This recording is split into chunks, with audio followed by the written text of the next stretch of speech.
Eh bien, c'est parti, mesdames, messieurs, de votre chaîne de télévision pour cette émission point sur le processus électoral. Et dans ces numéros, mesdames, messieurs, comme vous le savez très bien, nous parlons essentiellement de tout ce qui concerne le processus électoral en République démocratique du Congo. Eh bien, pour ces numéros, nous serons en train d'analyser ensemble avec mes invités sur ce beau plateau de votre chaîne de télévision les dépôts de candidatures à la présidentielle en République démocratique du Congo. Comme vous pouvez le constater, comme vous le savez très bien, il y a en tout cas beaucoup de candidats qui se sont déjà présentés à la présidentielle ici en République démocratique du Congo. Pourquoi cet engouement? Pourquoi beaucoup de candidatures à la présidentielle? Nous en sommes déjà au nombre de 8 candidatures à la présidentielle déjà retenues par la Commission électorale nationale indépendante CENI. Bien qu'il y aura encore des sélections, il y aura des candidatures qui seront écartées et d'autres qui seront bel et bien retenues par cette Commission électorale nationale indépendante CENI. Mais déjà, on se pose la question. Beaucoup de candidats se précipitent pour postuler à la présidentielle. Pendant ce temps, ça tire à l'est de la République démocratique du Congo, précisément ici au nord Kivu. Et puis encore, un problème se pose. Même si l'opération de délivrance de duplicata à ceux qui n'ont pas encore de carte, ou bien encore ceux qui ont perdu leur carte d'électeur, mais également ceux dont les leurs ne sont plus visibles, a été lancé hier, mais un problème est en train encore une fois de s'observer. Est-ce que tous ceux qui ont perdu les cartes, tous ceux-là dont les leurs ne sont plus visibles, auront les cartes bel et bien et participer aux élections, comme il ne reste que quelques jours pour qu'il y ait élection en République démocratique du Congo. Voilà donc, mesdames, messieurs, ces sujets qu'on va développer ici avec l'invité avec qui je suis sur ce beau plateau de Channel Télévision, et je vais devoir vous la présenter, Madame Paulette Dimandja. Bonjour, bienvenue. Bonjour. Bonjour, monsieur le journaliste. Je sais que j'ai pas mal prononcé le nom. Non, c'est Maître Paulette Dimandja. Vous êtes de quelle tendance politique? En fait, pour l'instant, ce n'est pas à dire que non, c'est question de tendance politique, mais ce que nous voyons dans la globalité, c'est d'abord la congolité, la nation congolaise que nous devons vendre d'abord et ramener d'abord la stabilité au niveau de la province, au niveau du pays, et aller dans le processus électoral avec un climat d'apaisement de toutes les tendances. Et jusque-là, nous devons d'abord débattre sur le Congo et non parler de tendances politiques, parce que ce n'est pas ce qui nous unit. Si on commence déjà à amener des tendances pendant cette période, ça risque de faucher même les calculs, parce que à quoi servirait de se baser sur des tendances pendant qu'une partie du territoire de la République est occupée par des mouvements insurrectionnels et autres. Voilà, madame. Alors, on va essayer un peu de parler, de toucher ce qui a trait à l'actualité. Même si on parle du processus électoral en cours en République démocratique du Congo, mais comme vous l'avez bel et bien souligné, ça tire en République démocratique du Congo, et précisément ici dans la province du Nord Kivu. Il y a des territoires qui jusqu'aujourd'hui restent bel et bien occupés par les rebelles du M23, à l'occurrence les territoires de Massissi, Rutshuru et une partie de Nyiragongo. N'est-ce pas une façon, encore une fois, d'écarter la province du Nord Kivu de ces élections qui pointent à l'horizon? Monsieur le journaliste, vous êtes sans ignorer que les élections passées, en 2018, nous sommes allés aux élections sans les territoires de Beni et de Yumbi. C'est ce qui n'a pas vraiment donné une bonne impression et ce qui n'a pas vraiment apporté une inclusivité au niveau des élections de l'autre fois. Mais au fait, le problème à ce niveau, c'est que doit-on rester, doit-on cautionner cette occupation, où nous devons tout faire pour affronter nos ennemis, les bouter hors de nos frontières et récupérer l'intégrité territoriale dans le sens que nous devons organiser maintenant les élections globales et inclusives. Mais est-ce que vous pensez que c'est normal, c'est possible que ces élections se tiennent et que ces territoires occupés par les rebelles du M23 sont déjà récupérés? Disons par exemple, les élections sont prévues d'ici le 20 décembre prochain. Alors, ça tire à Massissi, ça tire à Rutshuru. On peut vouloir récupérer toutes les parties occupées par les rebelles. Mais est-ce normal que toutes ces parties soient récupérées en seulement quelques jours qui restent? Quels sont les mécanismes que le gouvernement peut utiliser pour que réellement on donne cette confiance, on donne confiance à cette population que réellement les élections vont se passer dans ces territoires? Ce que nous devons dire d'abord, c'est que la population doit avoir d'abord confiance à notre armée, parce que je crois, vous êtes homme des médias, vous avez appris que la semaine dernière, nous étions en concertation avec le général Bruno de la 34e région, dans le cadre de la coopération civilo-militaire. Ah oui. Il n'y a pas longtemps, et le 30 août, il y a eu le carnage au niveau dans la ville de Goma. Et ce carnage a un peu retiré la confiance que la population avait envers l'armée. Oui. Alors, s'ils sont passés pour cette campagne ici de rassemblement et de la remise de la confiance envers l'armée, c'est que l'armée a compris que la population du Nord Kivu, la population de Goma, a toujours été une population motivatrice dans le processus, dans les temps de guerre, parce que nous avons d'ailleurs participé dans beaucoup de campagnes de sensibilisation, de soutenir les FARDC. Nous avons soutenu les FARDC avec le vivre et non-vivre. Il y a même ceux qui sont allés au-delà, parmi nous autres. Nous avons fait un don de sang parce qu'il y avait de militaires qui tombaient sur le front, sur la ligne de front, et qu'ils étaient en manque de sang. Alors, vous voyez, tout ça là, ça entre dans la connotation de l'accompagnement de nos militaires, et nous continuons à les soutenir. Ok, si nous voulons maintenant donner notre point de vue par rapport à ce que vous avez dit que ça tire. Oui, ça tire. Oui, ça tire, et ça tire dans le bon sens. Ce n'est pas que ça tire parce que nous sommes perdants. Je suis heureuse de t'informer, c'est pas peut-être que tu étais un peu au studio, mais je vous informe que la cité de Kichanga vient de passer entre les mains de Wazalendo. Au fait, les Wazalendo, nous les encourageons aussi parce que, vous savez, nous avons besoin de cette résistance armée.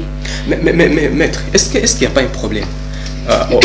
Il y a un problème, je ne sais pas, il y a des fois, les groupes d'autodéfense Wazalendo frappent les rebelles, l'armée congolaise fait un communiqué qu'elle n'est pas responsable des affrontements. Est-ce que d'une façon ou d'une manière, c'est pas aussi une façon de décourager ces groupes Wazalendo qui est entré aujourd'hui de faire la fierté de toute la République démocratique du Congo, si on peut le dire comme ça? Oui, monsieur le journaliste, ça m'étonne que cette question vienne de vous. Il fallait peut-être que ce soit quelqu'un qui vit à plus de 2 km d'ici pour comprendre les réalités. Je ne suis pas experte en armée, je ne suis pas non plus membre de l'armée, mais au fait, avec la petite connaissance que je peux avoir par rapport au droit de la guerre, le droit de la guerre donne certaines normes, certaines règles des jeux. La guerre n'est pas seulement à la guerre et commencer, tout le monde des positions. Non, c'est pas ça. Il y a des endroits que vous ne pouvez pas tirer. Il y a des gens qu'on ne peut pas tuer. Il y a une notion en droit de la guerre, les ne pas et les ne plus. Ceux qui ne combattent pas ne peuvent pas être attaqués, et ceux qui ne combattent plus ne peuvent pas être attaqués. L'ennemi, on ne tire pas à son dos, mais on le tire face. Si vous avez déjà réussi à avoir le dos de l'ennemi, vous devez le capturer. Ça veut dire qu'il ne combat plus. Vous voyez? Alors les Wazalendo, c'est une résistance des patriotes congolais. Une résistance qui défend valablement la République. C'est reconnu dans la constitution de la République démocratique du Congo. Exactement. Ça veut dire toute personne doit faire échec à l'ennemi. À l'ennemi, à toute personne qui tend à déstabiliser l'intégrité du territoire national. Et les Wazalendo, ce sont des patriotes. Vous n'êtes pas Wazalendo? Moi, je le suis. Nous le sommes parce tous. Que je suis résistante. Alors, les Wazalendo ne sont pas soumis à une quelconque loi. Mais le FARDC, nous venons de très loin. Le FARDC n'avait pas le droit d'acheter des guerres. Il était soumis à un système de... comment on appelle ça? Le terme va venir. Un droit. De certification, quelque chose comme ça, par rapport à... Ça va venir.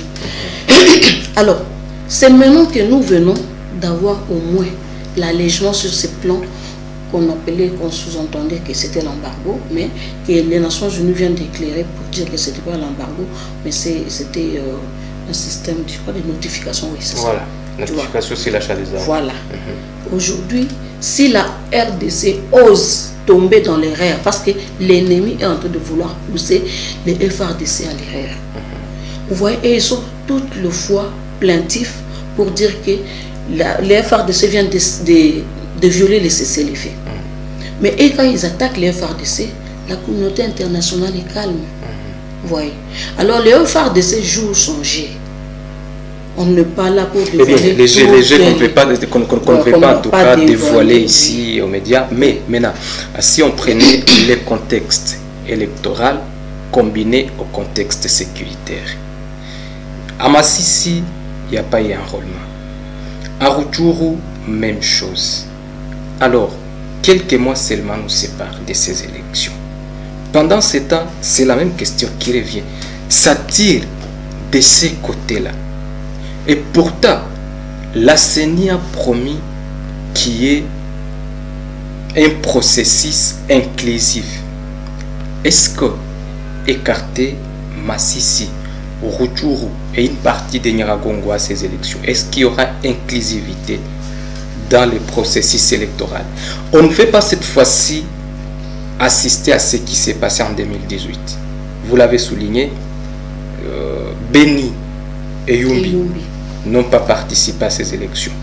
Est-ce qu'on doit rester cette république qui laisse à exclure certaines parties? Et il faut aussi souligner que Kwamut est aussi exclu jusque-là ces élections. Est-ce qu'on doit être cette république qui exclut certaines parties tout simplement parce qu'il y a, par exemple, insécurité, par exemple, il y a ces conflits fonciers, par exemple, ça? Au fait, l'idéal est d'organiser les élections sur toute l'étendue de la République démocratique. Avec la participation de tout le monde. Avec la totalité de la superficie. Parce que jusqu'à présent, même si vous tapez sur Google, vous demandez la superficie de la République démocratique du Congo, on vous dira qu'elle est d'une superficie de 2 345 410 km². Et jusque-là, on n'a pas encore déclaré le découpage de la RDC. Voilà un aspect qui me pousse à aller. Oui, allez-y. Cet aspect, je sais, tu veux arriver à une question que nous sommes en train de lire sur les réseaux sociaux, que l'Ouganda a déplacé les bornes de 5 km, de 5 mètres, quelque chose comme ça. Au fait, je te donne un exemple. Moi, j'aime partir un peu pragmatique parce que je suis un peu praticien de droit. Une femme de droit ou un homme de droit? Je suis praticien de droit. Voilà. Je suis là. Alors, toi, tu as une parcelle à toi. Tu fais un petit voyage et tu retrouves ton voisin empiéter ta parcelle. Il déplace même les bornes. Ça existe, non? Ce sont des conflits fonciers. Vous allez où pour trouver la solution? En arbitrage devant la justice? Non, attends. Il y a en tout cas une particularité. Ce qui est ma parcelle à moi. Et une nation qui appartient à tout le monde. La nation appartient à l'État congolais. Voilà. Les alors, territoires. Est-ce que c'est normal? Est-ce que c'est normal? La force de l'EAC, elle est venue ici pour protéger.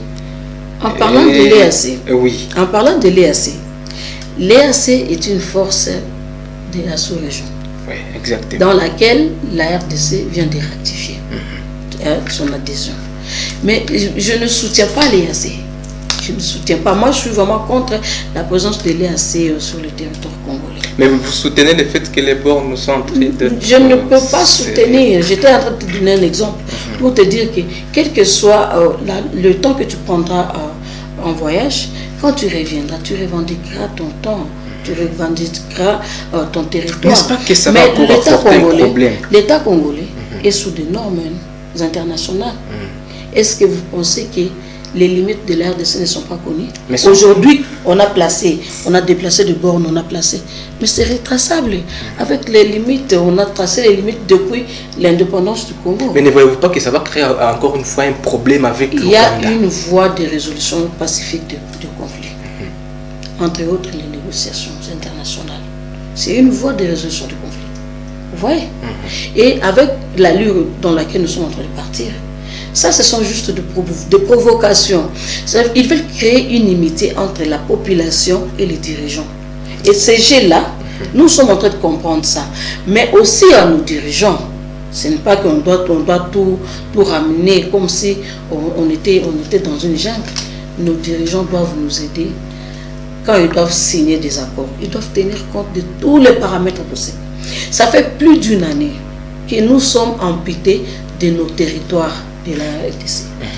Nous demandons, avec cette allure que les choses sont en train de partir, avec la récupération de certaines cités et de certaines communes rurales, que cela ne s'arrête pas. Nous avons besoin, avant le lancement officiel de la campagne électorale qui va intervenir le 29 octobre, non, le 19 novembre.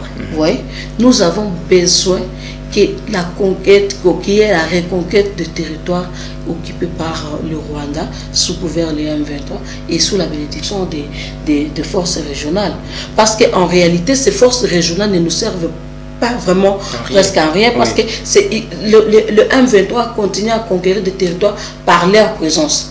Et ils sont en train de céder ces territoires au M23. Maintenant, cette question me revient en tête. Nous tous, les souhaits, c'est de voir les rebelles du M23 partir dissoudre le Congo. Moi, je n'aime pas les appeler rebelles. Ils ne sont pas rebelles parce qu'il s'est déclaré sur le plan international que ce n'est pas une rébellion, mais ce sont des terroristes. Des terroristes. Ils nous viennent de l'extérieur. Voilà. Ces terroristes du M23, nous tous, on souhaite les voir partir dissoudre le Congolais. Pour que les élections se passent bel et bien dans de bonnes conditions ici en République démocratique du Congo. Mais quel mécanisme? Parce que cela va faire au moins déjà que ces terroristes sont sur les sols congolais. Quel mécanisme peut mettre en place? Vous pouvez proposer par exemple, quel mécanisme vous pensez peut mettre en place le gouvernement pour que ces rebelles, en tout cas dans seulement quelques jours qui restent, si pas quelques petits mois qui restent, quel mécanisme vous pensez que le gouvernement peut utiliser pour que ces terroristes quittent les sols congolais et qu'il y ait de bonnes élections en République démocratique du Congo? D'abord, ça c'est un souhait que d'entrée de jeu, j'avais déjà manifesté. Oui. C'est que nous avons besoin des élections. Et les élections inclusives. Aucune partie de notre territoire sera encore mise à l'écart pendant la période électorale. Mais aussi, nous ne sommes pas de l'armée. Pour savoir quelles sont les stratégies. Vous n'avez que votre micro comme arme. Moi, je n'ai que ma petite voix pour parler. Et votre touche? Et ma touche, c'est pour défendre. Aujourd'hui, dans le cadre de la profession, je peux défendre tout le monde. Que ce soit un terroriste qui traverse pour venir ici, on l'appréhende. S'il me consulte dans le cadre de mes services, je vais les faire. Ouais, en fait, parce que là aussi, le droit, c'est garanti par la Constitution.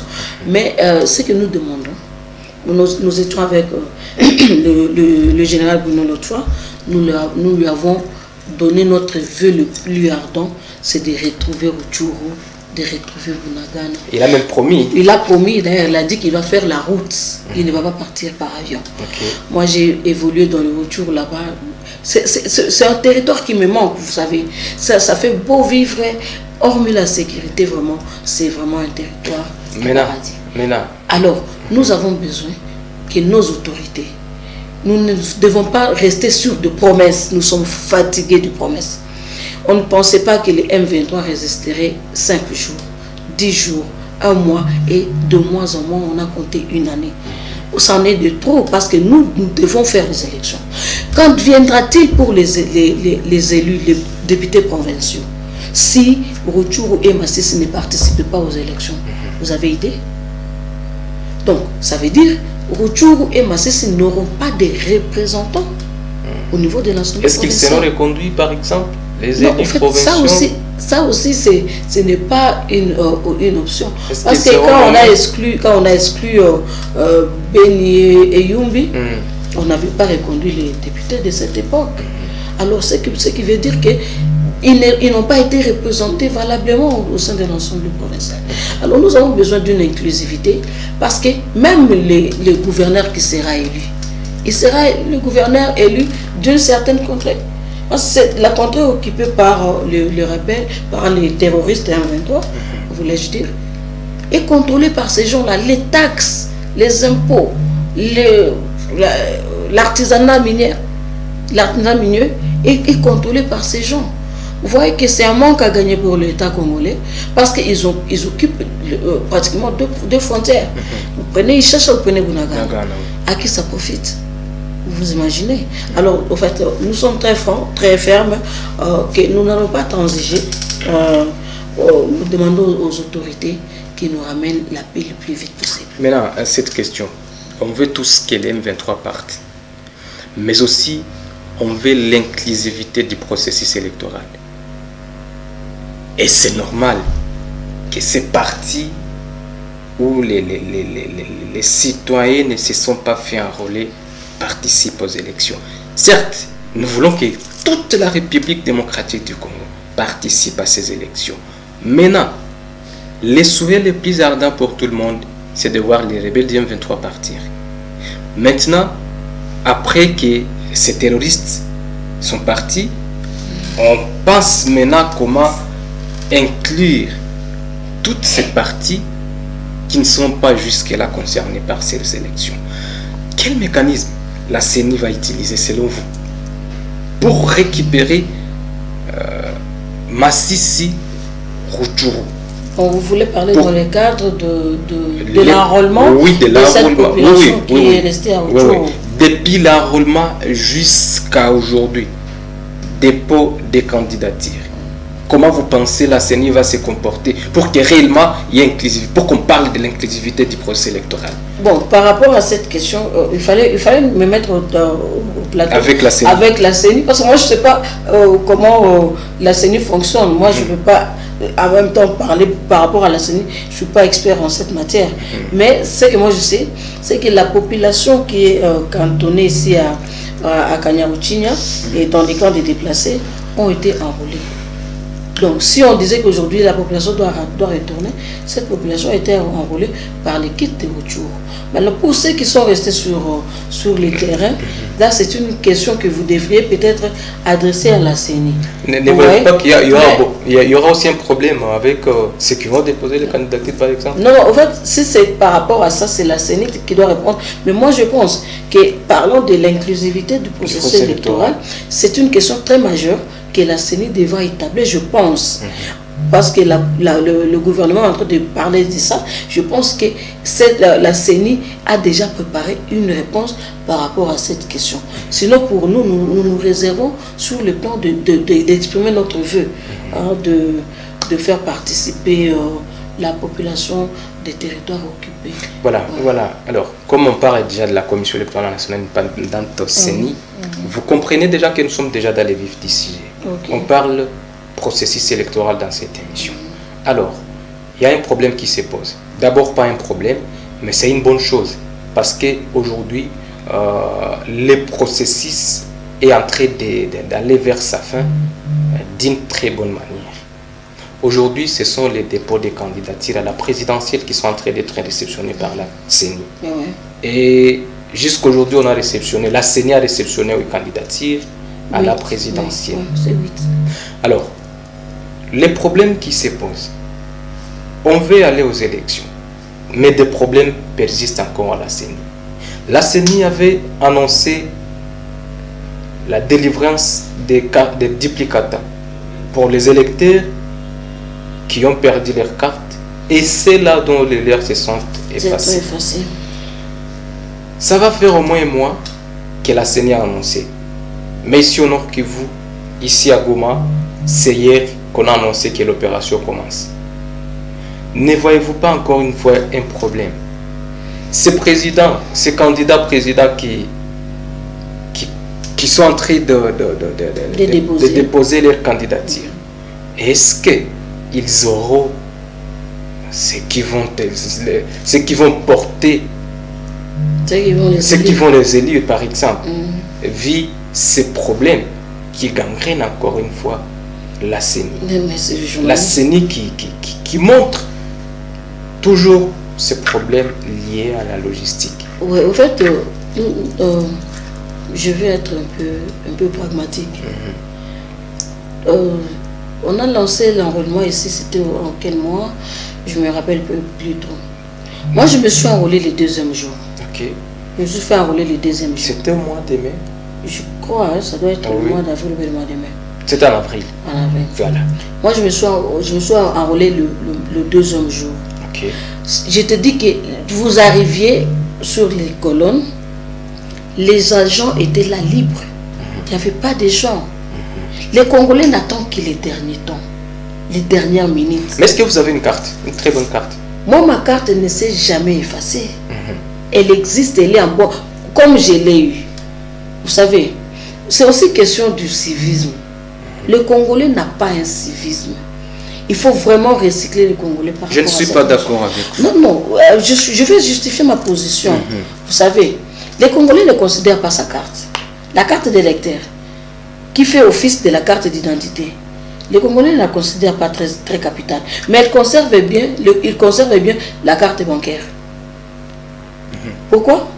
Parce qu'il y attache une importance. Et ça vous coûte quoi de prendre juste une étui et placer la carte et les garder? Moi, pour moi, elle ne s'est jamais effacée. Ok, qu'à cela ne tienne. Le deuxième problème, c'est le problème de la perte de pièces. Il peut y arriver qu'on puisse perdre une pièce. Et que la CENI nous a un peu fait traîner par rapport à la délivrance des duplicata. Vous voyez. Mais maintenant, on a lancé depuis hier la délivrance des duplicata. Passez à la CENI, remplissez la fiche d'identité et vous allez, on va vous faire une capture et vous aurez votre duplicata. Même pour ceux-là dont les cartes se sont déjà effacées, c'est le même processus. Mais j'ai été avec certains amis, certains camarades. Je leur disais, mais toi tu te plaignais par rapport à la carte, vous voyez, c'est une période impartie. Et je peux vous informer, je peux vous surprendre. Je ne sais pas si c'est une information, c'est peut-être un tac. Il y a des gens qui ne se sont pas fait enrôler. Il dit, ah bien, nous sommes bien dans sa journée. Non, c'est parce qu'il y avait des irrégularités. Les irrégularités, c'est les Congolais lui-même qui les créent. Et pourtant, la CENI, c'est aussi un Congolais. Non, mais c'est ça le problème. Tu arrives à 13h, tu veux passer le premier, alors que tu as trouvé les gens qui étaient là. Non, Madame Colette, je veux qu'on parle beaucoup plus. Je veux qu'on parle beaucoup plus sur ces points. Carte effacée. Vous nous dites que, laissons en tout cas de côté les sentiments. Oui. Vous nous dites que vous avez conservé très bien votre carte. Donc comme moi, ma carte ne s'est pas encore effacée. Voilà. Mais ce n'est pas à dire que nous, on a conservé très bien les cartes. Par rapport, même aujourd'hui, il y a des candidats qui sont allés déposer, ils ont dit d'abord un document. Est-ce que vous pouvez penser que celui qui a l'ambition de postuler à la députation nationale, à la députation provinciale, à la présidentielle par exemple, peut ne pas vouloir protéger sa carte pour qu'il ne trouve pas de problème là-dessus? Alors, il faut en tout cas laisser des sentiments. Non, non, en fait, ce n'est pas question de sentiments. J'étais en train de toucher chaque point. C'est seulement parce que vous n'avez pas laissé le temps de vous donner mon idée. Ça, c'était d'abord le problème de la conservation. Il y a aussi un autre problème que nous avons décrié dès le début. C'était la qualité de matériel. Non, c'est sûr, on peut partir. La qualité de matériel. Vous voyez? Moi, ce jour-là, je ne sais pas, parce que la personne qui me suivait après avoir pris ma carte, lui, en sortant, on était en train de dire, est-ce que c'est vrai, ça ne ressemble pas? Moi, je voyais que moi, j'avais au moins mon visage, mais lui, je lui dis, tu as amené l'ancienne carte, c'était toi. Non, non, on m'a pris la photo directement. Vous voyez, c'était un problème d'abord des agents, des opérateurs, un problème de technique, vous voyez. Et en fait, il y a des centres dans lesquels les matériels étaient déployés. mais ce n'était pas de bonne qualité. Ça, c'est sans condition, c'est sans discussion. Mais aussi, le problème de la perte des pièces intervient aussi dans le problème de l'insécurité. Tu ne peux pas marcher avec ta carte originale la nuit et le malheur que tu te rencontres avec les patrouilleurs. Parce que les patrouilleurs lui-même, ils commencent la patrouille d'abord par la poche, et si tu as un porte-monnaie, c'est déjà l'infraction. Et puis c'est dans quel pays comme ça? Non, on est dans la République démocratique du Congo. Où un patrouilleur, c'est lui qui fit donc, un paisible citoyen. Non, si on quittait un peu dans l'essence des élections, pour qu'on se dise quand même, c'est entre nous Congolais. Toi, tu viens du boulot par exemple. Tu avais des dossiers à traiter, tu étais ici invité à mais non, ça part. Oui, tu étais... Ça part. Ah oui, voilà. Ça part. Donc, quand tu vois le policier, tu vois le patrouilleur la nuit, tu vois la police militaire, non, il faut se cacher. Et si tu te caches, malheur, on te voit, tu es devenu un insulte. Et pourtant, dans d'autres pays, vous voyez un patrouilleur, vous êtes sauvé. On trouve les saluts devant la police, devant le patrouilleur. Mais chez nous, et surtout ici à Goma, au fait, nous en appelons aux autorités et c'est devenu très grave. Et comme ça, les gens ont perdu leurs pièces d'identité. Voilà. Parce que quand on doit te dépouiller, on n'a pas besoin de trier. Hein. C'est d'abord le porte-monnaie qui part. Ils vont trier là où ils vont se partager. Et puis, ce qui n'est pas nécessaire, on jette. Et puis la carte est jetée à son triste sort. Et ils ne s'enrôlent pas, ils ne connaissent pas qu'est-ce que nous avons enduré pour avoir des cartes. En fait, ça, c'est aussi un autre point. Alors, si on doit revenir à ce que nous sommes en train de dire, avec le processus de la délivrance des duplicata, nous en appelons à toute la population de s'en approprier. Pourquoi? Parce que cette carte-là, c'est celle-là qui va nous servir lors de l'identification nationale pour avoir une carte d'identité, pour continuer le processus. Seul le président de la République détient la carte d'identité. Le seul citoyen de la République. Il est le seul citoyen, on ne peut même pas l'appeler le premier citoyen, parce qu'il est le seul citoyen à détenir une carte d'identité. C'est inconcevable. Alors qu'avec cette carte que nous sommes en train de vouloir avoir, avec les duplicata, c'est cette carte-là qui va nous permettre, lors du recensement et de l'identification pour l'octroi de la pièce d'identité, c'est celle-là qui va nous permettre. S'il vous plaît, chers compatriotes, approprions-nous ce processus afin de pouvoir d'abord bien voter et puis de pouvoir avoir une carte d'identité. Parce que si nous négligeons encore ces petits processus, ça risque de nous coûter encore de problèmes, ça va amener le pays encore en arrière. Parce que ceux qui ne se sont pas enrôlés, c'est déjà un problème. Ils ne seront pas électeurs. Vous voyez, même avec la ville de Goma, nous avons perdu des sièges dans les députations nationales et provinciales par rapport au faible taux de participation à l'enrôlement. Mais est-ce que cette question de curiosité, on peut toutefois proposer à la CENI, comme il y a opération de délivrance de duplicata, si possible, est-ce qu'ils ne peuvent pas récupérer certaines personnes qui vont manifester cette volonté d'avoir la carte, qui puissent l'emballer dans ces mêmes sacs avec ceux qui sont... J'aimerais bien savoir par quel processus. Parce que la CENI a un calendrier. La CENI a un calendrier qu'il a établi. Dépôt de candidature, donc enrôlement, tout, fichier électoral, dépôt de candidature, tout, contentieux, délivrance des duplicata, délivrance des numéros pour les provinciaux, lancement de la campagne électorale. Ok, insérez-moi cette rubrique. C'est un peu, je vais un peu peut-être aller vite en besoin par rapport à un point que tu avais annoncé dans le titre du sujet. Un candidat qui a déjà déposé d'ailleurs à la présidence, Martin Fayulu, qui demande à la CENI une mesure de grâce pour recevoir les candidatures des candidats députés nationaux et provinciaux. De son parti. De son parti, voilà. De son parti. Par le fait de boycott. Ceux-là ont boycotté. Moi, je me rappelle, on a même fait une prolongation ici pour récupérer les gens qui pouvaient... Même après la date de la clôture. D'abord, on a ajouté 15 jours. Et après, on a encore... On a rajouté. Est-ce que vraiment dans tous ces temps-là, un vrai citoyen, parce que je t'avais dit, nous devons avoir le civisme dans le sang. Un vrai citoyen devait s'abstenir d'aller se faire enrôler. Mais entre parenthèses, est-ce que Fayulu, comme un homme d'État, est-ce qu'il a très bien agi?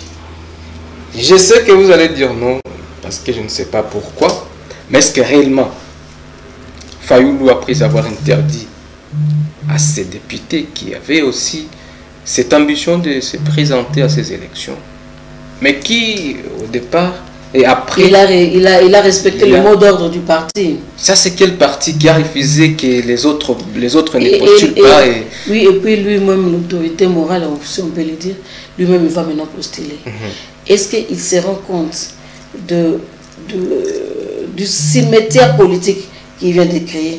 Parce que ce n'est même pas un caveau, ce n'est même pas une tombe, c'est un cimetière politique. Et s'il passait président de la République, il va siéger avec quelle majorité, par exemple? Je ne vais pas entrer dans cette logique, et s'il passait, parce que je ne le vois pas, je ne le vois pas avec cette inconstance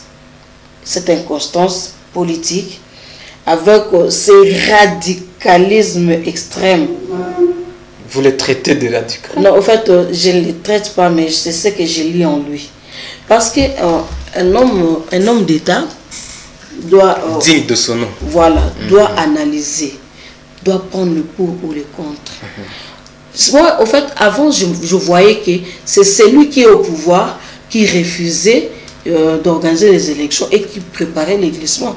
Mais aujourd'hui, je suis un peu étonné, un peu perplexe de voir que c'est l'opposition qui propose les glissements, qui refuse les élections. L'opposition est en train de proposer les glissements, est en train de favoriser les glissements. Favoriser les glissements. Si je prends le prototype Martin Fayoulou, quand il donne le mot d'ordre à ces gens de ne pas déposer leur candidature, et d'un matin à l'autre, il se réveille, lui quand même il va déposer. Est-ce qu'on peut analyser ce changement brusque, ou soit c'était son plan, il pensait que les élections n'auront pas lieu, mais il voit que le train des élections a déjà été lancé. Il dit apparemment ce monsieur ne va pas comprendre, il ne va pas arrêter, donc je suis obligé de me lancer dans la course. Mais maintenant avec quel parlement? Voilà avec quel parlement, parce qu'il n'aura pas des hommes.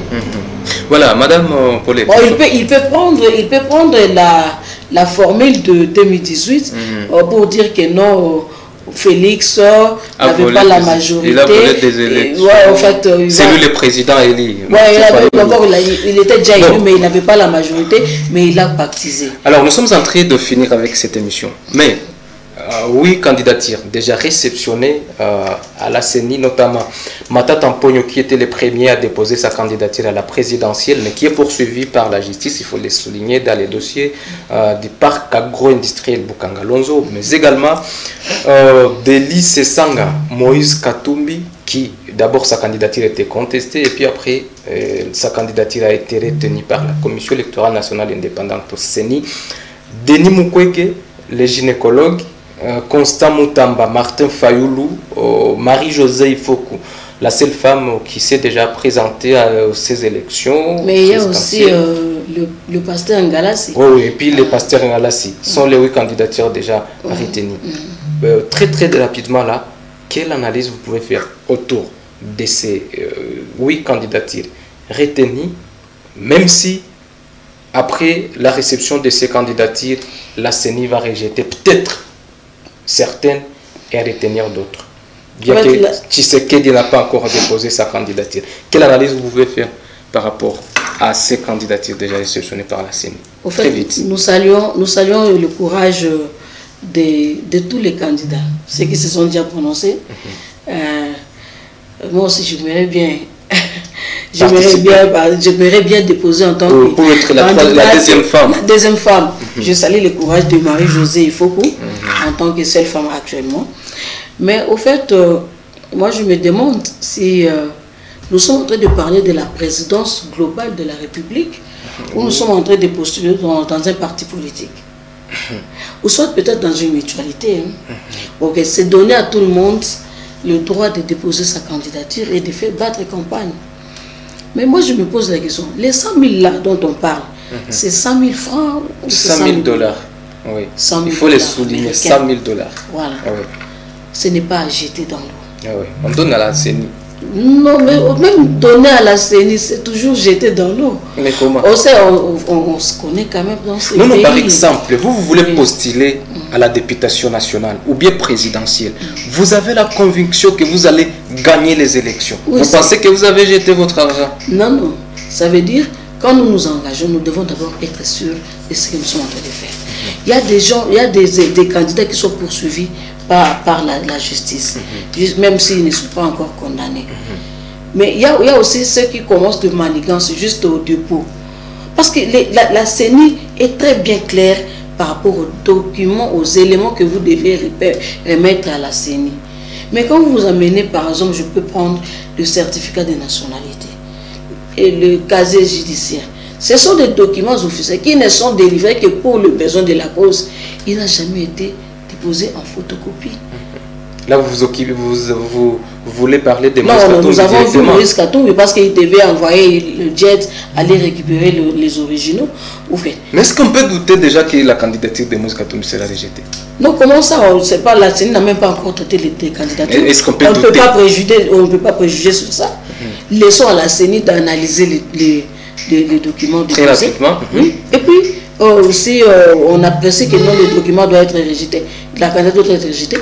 Elle sera rejetée. Et voilà, merci beaucoup, Madame Paulette Dimandja. C'était un plaisir de vous recevoir dans cette émission. C'est moi qui vous remercie pour l'importance que vous nous accordez. Voilà donc, très chers téléspectateurs d'Europe Channel Télévision, ça n'est fini pour cette émission Point sur les processus électoraux. Vous avez été nombreux à suivre cette émission sur Canal Plus 364 en direct d'Europe Channel Télévision à Goma, dans la province du Nord Kivu. Rendez-vous déjà en rediffusion de cette émission, c'est mardi à partir de 20h30, mais également à 9h à partir de les mercredis, pardon, à partir de 9h juste sur Hope Channel Télévision. Restez donc branchés à l'écoute de nos programmes. Au revoir.